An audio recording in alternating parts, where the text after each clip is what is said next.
Kanchana madam இங்கே இருக்காங்க. காஞ்சனா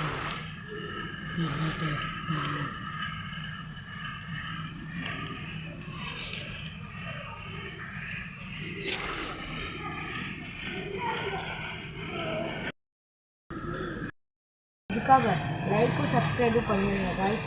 நம்ம காஞ்சனாவோட பணப்பெட்டியை கஷ்டப்பட்டு எடுத்துகிட்டு வந்து உங்களுக்கு எக்ஸ்ப்ளோர் பண்ணியிருக்கோம் காய்ஸ். இந்த வீடியோக்கு 50 லைக் வந்துச்சுன்னா இதே மாதிரி ஏதோ பணப்பட்டி எடுத்துகிட்டு எக்ஸ்ப்ளோர் பண்ணலாம் காய்ஸ். அந்த வீடியோக்கும் 50 லைக் வந்துச்சுன்னா என்னோடய ஃபேஸ் ரிவீல் பண்ணுறேன் காய்ஸ்.